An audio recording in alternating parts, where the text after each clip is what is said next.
मानव भूगोल द्वितीय प्रश्न पत्र बीए पार्ट सेकेंड। आज का टॉपिक प्रवास कटिबंध सिद्धांत माइग्रेशन जोन थ्योरी। मैं doctor Banwari Lal Jat, associate professor geography, government girls college Behror, आपके सामने ऑनलाइन ये टॉपिक प्रस्तुत कर रहा हूँ। ग्रिफिथ टेलर ने 1919 में मानव प्रजातियों के उद्भव और विकास से संबंधित एक नवीन संकल्पना प्रस्तुत की, जिसे उन्होंने प्रवास कटिबंध सिद्धांत माइग्रेशन जोन थ्योरी या कटिबंध एवं अस्तर सिद्धांत जोन एंड स्ट्रेटा थ्योरी की संज्ञा प्रदान की है। ग्रिफिथ टेलर पर डार्विन के विकासवाद सिद्धांत का प्रभाव स्पष्ट रूप से दिखाई पड़ता है। टेलर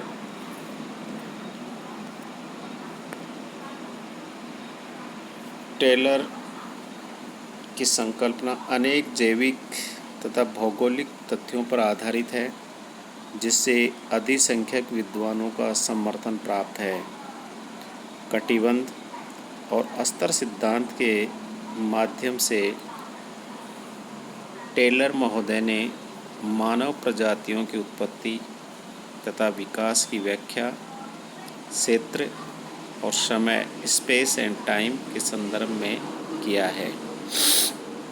टेलर की ये मान्यता कि सभी मानव प्रजातियों की उत्पत्ति महाहिमयुग से पहले की हो चुकी थी। उन्होंने मध्य एशिया को समस्त प्रजातियों का उद्गम स्थल क्रेडल लैंड माना है, जहाँ से वे फैलकर विभिन्न महाद्वीपों तक पहुँची हैं। उनके अनुसार महाहिमयुग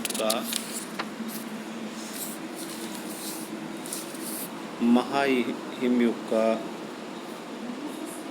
अधिक प्रभाव उत्तरी गोलार्ध पर पड़ा, जिसके कारण जलवायु और वनस्पति पेटियों में भी परिवर्तन हुए। उस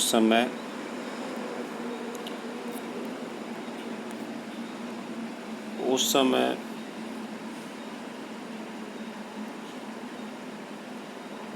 मध्य एशिया की जलवायु अपेक्षाकृत गर्म थी और ये मुख्यतः एक स्टेपी शीतोष्ण घास प्रदेश था। इसके उत्तर में वनपेटी तथा दक्षिण में क्रमशः रेगिस्तानी तथा वन भूमि का विस्तार था। आखिर मानव जीवन का मूलाधार था।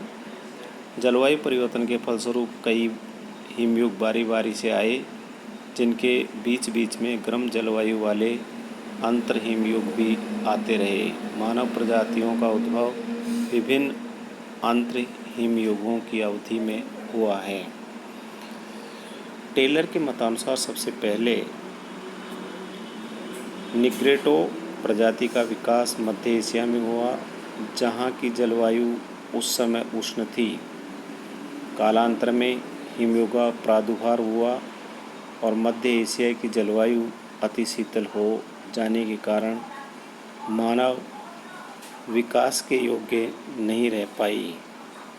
गर्म जलवायु वाले वन प्रदेशों की पेटी दक्षिण की ओर खिसक गई, जिसके परिणाम स्वरूप मानव समुदायों ने दक्षिण की ओर प्रवास किया, जहाँ की जलवायु अपेक्षाकृत गर्म थी। सहस्त्रों वर्षों पश्चात पुनः जलवायु दशाओं में परिवर्तन हुए और हिमयुग धीरे धीरे समाप्त हो गया। हिमयुग की समाप्ति पर मध्य एशिया की जलवायु पुनः उष्ण हो गई, जिसके फलस्वरूप वनस्पतियों तथा जीवों की पेटियां पुनः उत्तर की ओर खिसक गई। फलतः दक्षिण की ओर प्रवासित मानव जाति के बहुत से समूह पुनः मध्य एशिया वापस लौट आए, किंतु इनके अनेक वर्ग वापस नहीं लौट सके और प्रवास वाले क्षेत्रों में ही रहने लगे। इस प्रकार प्रारंभिक मानव प्रजाति दो वर्गों में बट गई।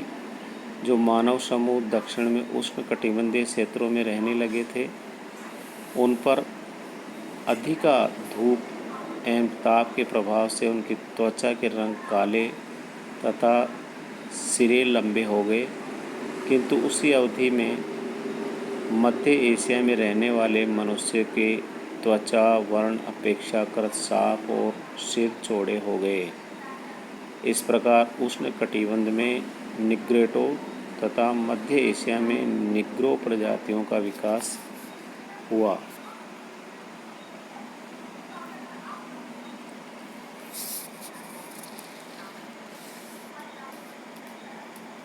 कालांतर में द्वितीय हिमयुग के आगमन पर मध्य एशिया से मनुष्य ने पुनः बड़ी संख्या में प्रवास किया।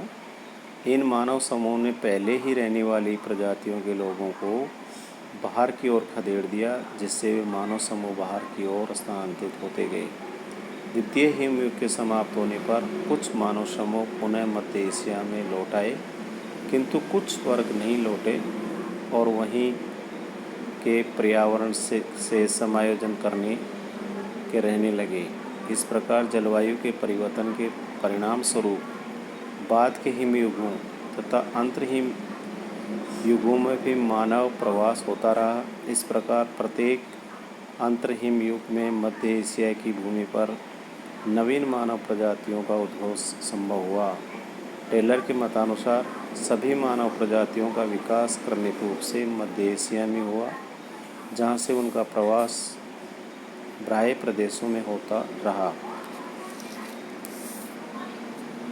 टेलर के मतानुसार मध्य एशिया में निएंडरथल मानव के पश्चात क्रमशः निग्रो, ऑस्ट्रेलाइट, भूमध्य सागरीय, अल्पाइन तथा मंगोलाइट प्रजातियों का विकास हुआ। सबसे पहले विकसित प्रजातियां महाद्वीपों की बाहरी पेटी में पाई जाती हैं और बाद में विकसित प्रजातियां क्रमशः महाद्वीपों की आंतरिक पेटी में पाई जाती हैं। सबसे बाद में विकसित होने वाली मंगोलाइट अभी भी मध्य एशिया तथा उसके समीपवर्ती क्षेत्रों में निवास करती हैं।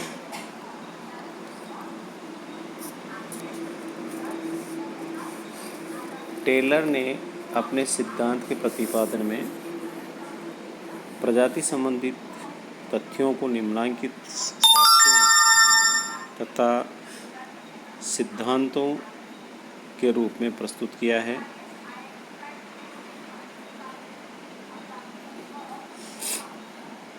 पहला है, पृथ्वी के विशाल भूखंडों में एशिया महाद्वीप की केंद्रीय स्थिति है, जिसके 3 प्रायद्वीप यूरोप, अफ्रीका, ऑस्ट्रेलिया तथा अमेरिका हैं। दूसरा है, प्रत्येक महाद्वीप में प्रजातीय कटिबंध पाए जाते हैं, जो मध्य एशिया से बाहर की ओर क्रमशः आदिकालीन होते गए हैं। तीसरा है, सर्वाधिक आदिकालीन प्रजाति महाद्वीपों की बाहरी पेटी में या परिधीय क्षेत्रों में पाई जाती हैं और सबसे अंत में विकसित होने वाली प्रजाति केंद्रीय भाग मध्य एशिया में पाई जाती हैं। चौथा है, जिन क्षेत्रों में प्रजातीय विकास की प्रगति सर्वाधिक हुई है, वहाँ भूमि में आदिम प्रजातियों के दबे हुए स्तर सर्वाधिक पाए जाते हैं।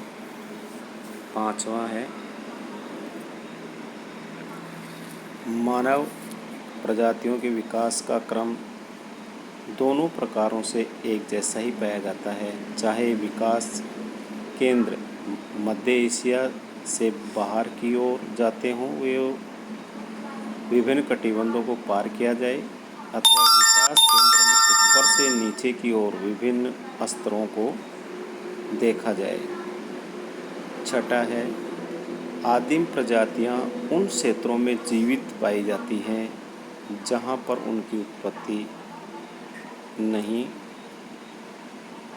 हुई है। बल्कि वे अन्यत्र से स्थानांतरित होकर वहाँ पहुँची हैं।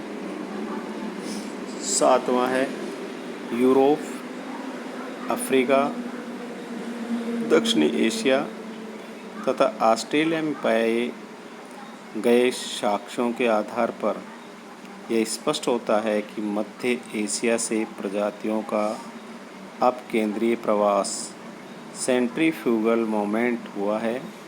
प्रथम मानव समूह का प्रवास दक्षिण पश्चिम एशिया तथा अफ्रीका की ओर हुआ है। द्वितीय प्रमुख प्रवास दक्षिणी पूर्वी एशिया होते हुए ऑस्ट्रेलिया की ओर हुआ है। तीसरा प्रवास साइबेरिया होते हुए बेरिंग जल संधि के रास्ते से उत्तरी अमेरिका के लिए हुआ है।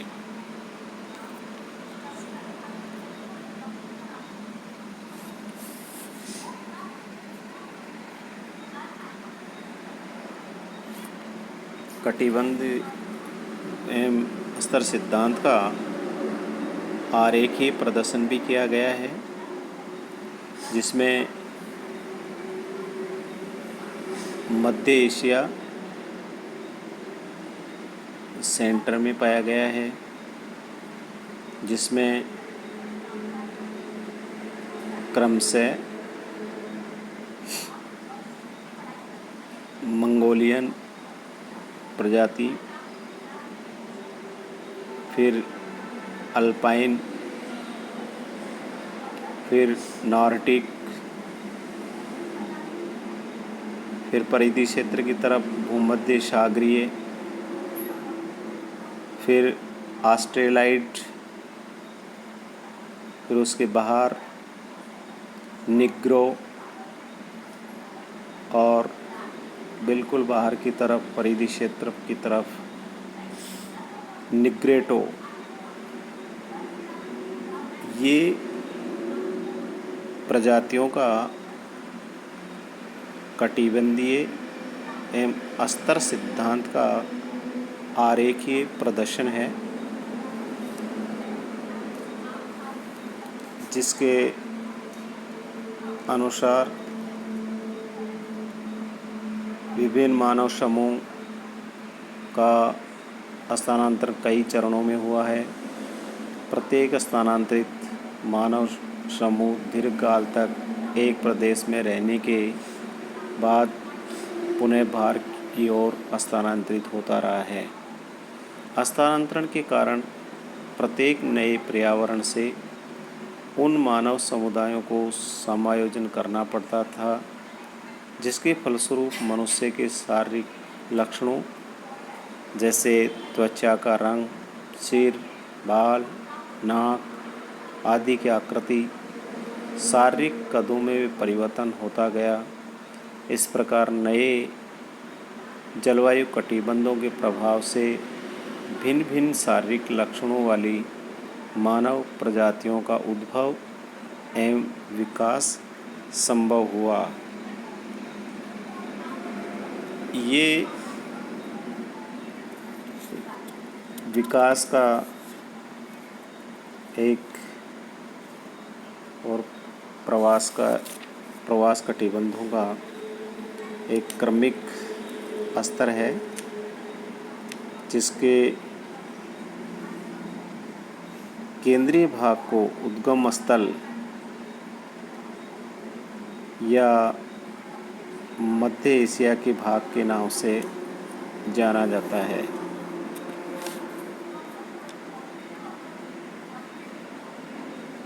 ये